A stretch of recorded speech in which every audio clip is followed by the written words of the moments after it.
ನಮಸ್ಕಾರ ಸ್ನೇಹಿತರೆ, R K T V ಚಾನಲ್ಗೆ ಸ್ವಾಗತ.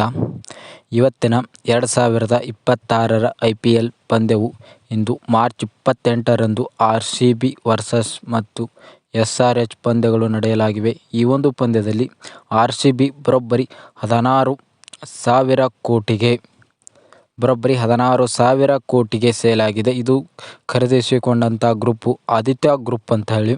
ಸೊ ಹಾಗಾಗಿ ಈ ಒಂದು ಗ್ರೂಪಿನ ಮಾಲೀಕರಾದಂಥ ಆದಿತ್ಯ ಗ್ರೂಪ್ ಅವರು 16,000 ಕೋಟಿಯನ್ನು ಕೊಟ್ಟು RCBಯನ್ನು ಖರೀದಿಸಿಕೊಂಡಿದ್ದಾರೆ. ಈಗಾಗಲೇ RCBಯಲ್ಲಿ SRH ಪಂದ್ಯಕ್ಕಿಂತ ಮೊದಲು RCBಯಲ್ಲಿ ದೊಡ್ಡ ಬದಲಾವಣೆಯಾಗಿದೆ. ಯಾವೆಲ್ಲ ಆಟಗಾರರು ಆಡ್ತಾರೆ ಅನ್ನೋದನ್ನು ನೋಡೋದಾದರೆ, number 2 Jacob Duffy,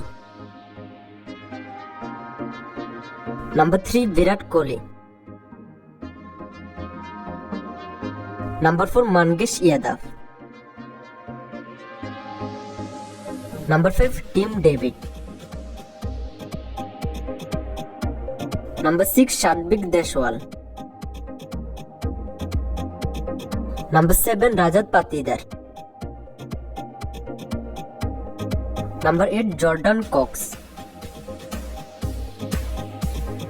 number 9 Devdutt Padikkal,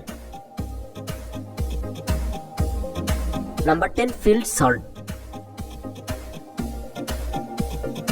number 11 Jitesh Sharma,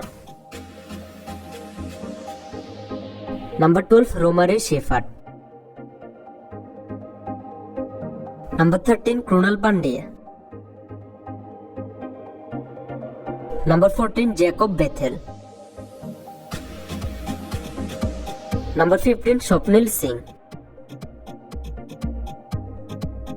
number 16 Josh Hazlewood, number 17 Yash Dayal, number 18 Bhuvneshwar Kumar. RCBಯ ಟೀಮಿನ ಬಳಿ ಆಡುವಂಥ ಆಟಗಾರರ ಬಗ್ಗೆ ತಿಳಿಸಿಕೊಡುವ ಪ್ರಯತ್ನ ಮತ್ತು ಹಾಗಾಗಿ ಮಾರ್ಚ್ 28ರಂದು ನಡೆಯುವಂಥ RCB ವರ್ಸಸ್ SRH ಟೀಮ್ಗಳಲ್ಲಿ ಯಾವ ಟೀಮ್ ಗೆಲ್ಲುತ್ತದೆ ಅನ್ನೋದನ್ನು ಕಮೆಂಟ್ ಮಾಡಿ ತಿಳಿಸ್ರಿ ಅಂತ ಹೇಳ್ತಾ, RCB ಮತ್ತು SRH ಪಂದ್ಯ ನಡೆಯುವಂಥ ಸ್ಥಳ ಬೆಂಗಳೂರಿನಲ್ಲಿ ಮೊದಲನೆಯ ಪಂದ್ಯವನ್ನು ಆಡುತ್ತದೆ. 2026ರ IPLನ ಮೊದಲನೆಯ ಪಂದ್ಯ RCB ವರ್ಸಸ್ SRH ಟೀಮ್ಗಳಲ್ಲಿ ಇದು ನಡೆಯುವಂಥ ಸ್ಥಳ ಬೆಂಗಳೂರಿನಲ್ಲಿ ಅಂತ ಹೇಳ್ತಾ ಇವತ್ತಿನ ಈ ಒಂದು ವಿಡಿಯೋವನ್ನು ಮುಗಿಸ್ತಾ ಇದ್ದೇನೆ. ನಮಸ್ಕಾರ ಸ್ನೇಹಿತರೆ.